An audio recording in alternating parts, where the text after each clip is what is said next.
Welcome to the Procreate intro for my Grass and Fields expansion brush pack. This is just an intro to how the brushes work, and after this you can go watch the painting demo if you want to see them in action.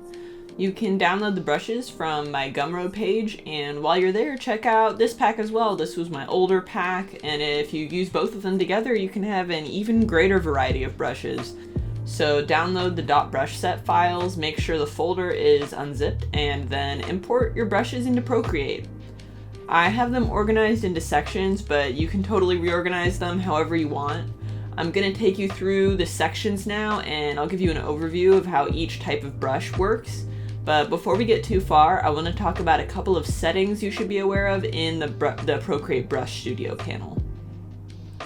First, I have a fix for if any of your brushes are painting the wrong direction, facing the wrong direction when you paint. A lot of the brushes are meant to look like this and kind of draw out smoothly in a horizontal line, and occasionally you'll get issues where they turn and flip the wrong direction, especially sometimes when the iPad is moving from portrait to landscape mode, or if you're turning your canvas around. I think I fixed this on all of them, but if you encounter any glitches, head to the Properties menu and try toggling the Orient to Canvas switch on and off. This setting interacts really oddly with the Follow the Stroke setting that some of the brushes have. So if you run into this issue, just head over to Properties and then turn off and on the Orient to Canvas switch, and that should fix it for you. The first folder is just some basic painting brushes that I've included. If you've already got regular painting brushes that you like, then no pressure to use these, but I wanted to provide some simple painting brushes in the style that I like using, so that if you're following along with any of my tutorials for this set, you can use all of the exact same brushes as me. There's some bristle textured painting brushes, a softer painting brush, a couple detail brushes, and a rake brush. Next up is a folder for creating standard manicured lawns, so like something in a front yard that's been mowed even by a lawnmower. And this is the type of brush that my last pack did not really have at all, so I wanted to make sure I included those in this pack. These brushes are all meant to be used sideways in left to right motions like this. The way that these brushes follow along with your stroke, you kind of need to be moving left to right for it to work properly. If you move right to left, then they will come in upside down. So there's a couple block-in brushes, some detail brushes, and a glazed texture brush that's semi-transparent, and they can be used all together to paint a lawn like this. Next up are grass block-in brushes. There are a whole bunch of different type of grass block-in brushes in this folder, so you can try them all out, experiment, figure out which ones you like best. These are also all meant to be used in side-to-side motions, left to right. And you know, there's a whole bunch of different styles. I really just wanted there to be some variety in the type of grass that you could block in, different lengths, different textures. And there's also a couple of ground block-in brushes, which are meant for, you know, drawing, painting in ground showing through in like a sparse field. There's also some shorter grass block-in brushes for the edges near exposed ground, that kind of low mossy grass. After the block-in brushes, we have sunlight dappling brushes, and these are for adding sunlight and shadows to the middle of your fields that have already been blocked in. When you brush them side to side like this, you can see that they show both the distant grass blades and then also have gaps in the front to indicate grass blades in front as well. Some of them are harder, some of them are softer, and when you use them all together, you can create some nice sunlight dappling effects across the fields.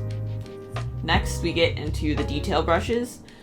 There are dimensional grass detail brushes, which are painted with highlights and shadows built in, so the grass has the most opacity where the blades would turn over in space, you know, where there would be a highlight, so that when you use them light against dark, like a light color against a dark background, those highlights are the most pigmented, they have the most opacity, so the grass ends up looking dimensional. You can use these dark against light too if you want, but I think they really shine the most when you use them light against dark like this. They're meant to be used in small side-to-side dotted strokes, also left to right, placing grass details here and there until you get the effect you want. Moving on to the rest of the grass detail brushes, there's a big variety here. These brushes are all also used in side-to-side, left-to-right motions. They're meant to be used all through the fields you blocked in, so you can indicate the shape, the texture, the dimension of the grass. And I paid special attention in this pack to creating shorter and taller grass brushes to make it easier to create different grass lengths. I also included seeded grasses and some noisy grass detail brushes that have a rougher, more concept art look. You can also use them to add a hand-painted or textured touch to break up your more rendered fields. Next are windswept grasses. There are 10 brushes that face to the right and 10 brushes that face to the left. And these are just like the ones above, except they've been designed for fields that are being blown by a powerful wind. So you use the block-in brushes to create a base and then add various details on top, same as the brushes we've just used, and sideways left to right motions for these as well. The bushes and small plants can be used as accents in the fields or to create big areas of foliage cover. Some of these brushes use those same side-to-side motions, but others are designed for more vertically oriented motions. So if you brush sideways and the plant comes out sideways, it is time to change up to up and down motions. Some of these brushes are designed to allow you to build plants by creating a large stem and then adding branching details. Some plants use a top to bottom approach and others use a bottom to top approach. Next up are the flowers. You can use these for pops of color and detail. You can make them subtle, or you can go all out and create a whole wildflower field. I tried to add a big variety of flowers in this pack, but I didn't repeat any of the flowers from the last pack, so using both packs together will give you the biggest variety of wildflowers. And last but not least, some little mushrooms. I hope you enjoy playing around with this pack and using it in your paintings. You can head over to the painting demo next for more information about how I use these brushes to make a full painting.